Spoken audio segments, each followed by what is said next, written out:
Losing a spouse or someone that you love is one of the hardest things imaginable. Loss is tough enough to navigate.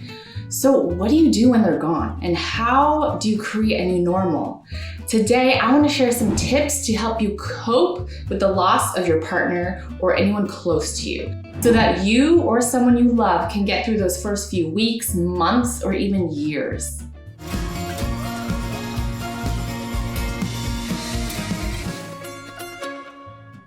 Hi, my name is Cyn Meyer, a life coach for older adults and the founder of Second Wind Movement, which is a resource that helps people live their best retirement lives that are full of passion and purpose. And this episode is for all of you who are dealing with the enormous tragedy of loss. Loss of a spouse, loss of a partner, loss of someone close to you that you truly love. I personally have not lost my spouse, yet I have grieved and continue to grieve for so many losses. Some for people who are really close to me, and some for people who are close to the people that are close to me. The year after my dad had brain surgery, I experienced like a flood of losses that year, as in 14 people within my little world in the community passed away. Right after my dad's health issues and all that stress, it was an intensely rough time to get a grip on normalcy through that chaos of grieving. And I have found that it is not possible to time the grieving process or any pain associated with loss, but there is a way to walk through the grief and the sadness, which is step number one. Let yourself grieve.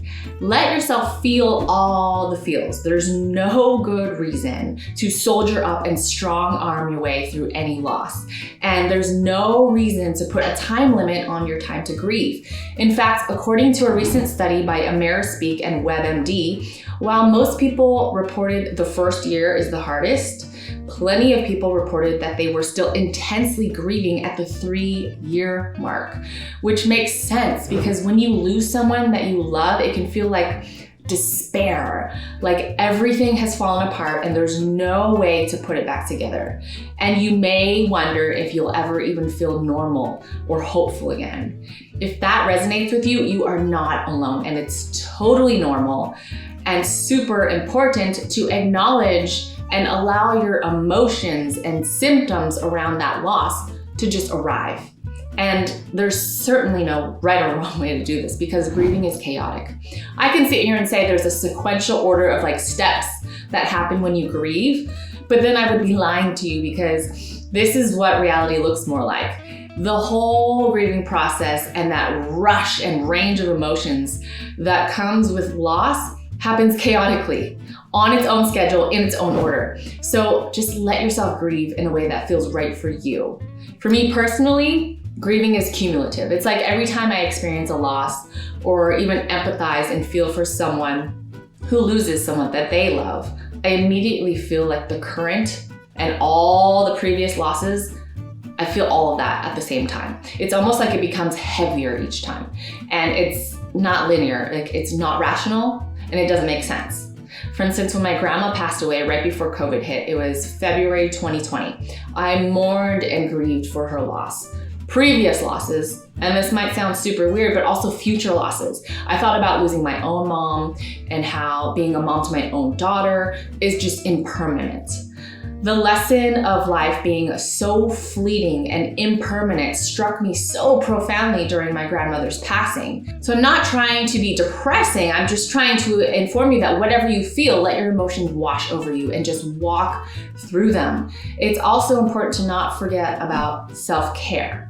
The stress of grief is emotional, mental, and physical, and it can be detrimental on your health, like holistically, your overall well-being, which is why it's so crucial to take care of yourself when you go through any kind of stress or grieving process. We have a whole video episode on self-care, which we linked in the description below in case you want specific ideas and helpful tips about self-care. But the gist here is it's important to pay attention to both your physical and your mental and your emotional needs and to cater to those needs. All that self-care stuff might be an afterthought when you're going through a tough time. but you know as well as I do that neglecting these things will only make matters worse. So as difficult as it may seem, try to physically move your body to do healthy things when you're going through the grieving process. Things like journaling or listening to or playing music, going for walks in nature, trying to get enough sleep, eating balanced meals, and fitting in regular exercising, and also relaxing. Those are all super important. The top symptoms that arise from grief and sadness are depression, and 31% experience an inability to sleep, insomnia, and 29% experience anger. So try to focus on those areas when tending to self-care. Part of self-care is also making that extra effort to reach out for support. It's natural to feel isolated in your grief, and it can be hard to talk about the death of a loved one, or you may not want to burden someone or bring the vibe down. But avoidance is isolating, and it separates you from your support systems. And not only that, but it can disrupt or delay your healing process. So when you're ready and when you can muster up the energy during a low point, it's worth taking that enormous step of reaching out to others for help. Whether it's your friends, family, spending time with loved ones, that can all help you heal. Or spending time with people who knew the person that you lost, that can also help them cope and you cope. You can honor your loved one's memory together and celebrate them. You can share stories or just kind of spend quality time together. These small efforts make such a big difference. And there's also official formal support groups that you can reach out to. There's a lot of resources available, both online and in person. I know of several people who have lost their partners that find comfort and support and even guidance in grief support groups that are specifically there to help people who have lost a spouse or a partner. However you go about it, you need a safe space to share your experiences, receive that support, and connect with someone else who understands what you're going through. Empathy is huge. And don't hesitate to lean on people so that you don't have to go through this tough time alone. And finally, do the inner work and reconnect with yourself. After the initial shock has passed, it's so important to do the focus on the inner work that's necessary to heal your heart and move forward in a way that you truly want. A lot of the time, this means reinventing yourself. Really focus on connecting and reconnecting with your authentic self. You as an individual, what's your true essence, and how do you want to show up in this world that's now without your loved one? As cliche as it may sound, the best way to honor your partner, your spouse, or your lost loved one is by moving forward and living your best life possible. Trying to go back to the way that things were before the loss not only isn't possible, but you'll also be constantly reminded of the disappointment and that gap between what you expected and what happened in reality. When you're ready to exit survival mode and start thriving again, it's time to venture out on a journey to regain a sense of self after your loss. This will usually take a lot of self-care, finding clarity, and mindfulness, like with journaling and meditating, and mainly just exploring and reconnecting with yourself again. Your identity won't be the same in this new phase, and like with every major life phase and transition, different isn't necessarily a bad thing, as long as you focus on doing that inner work and actively focus on becoming a better, more authentic version of yourself.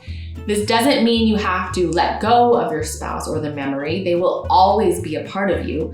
It's all about finding the balance between accepting your loss, which is focusing on the present and the future, and staying connected with your spouse, which is honoring the past and remembering. So, number one is acknowledgement, just letting yourself grieve. It's okay to be sad and cry. It's also okay to laugh and smile. The most important thing is that you just allow yourself the time to heal and feel all the feels. Number two, focus on self-care right away. Take things one micro step at a time. Number three, reach out to other people for support and help. There are people who care about you and want to help you, so don't be afraid to ask for help when you need it. It just takes a bit of effort on your part to lean on them for support as you work through that grief. And finally, number four, do the inner work and reconnect with yourself.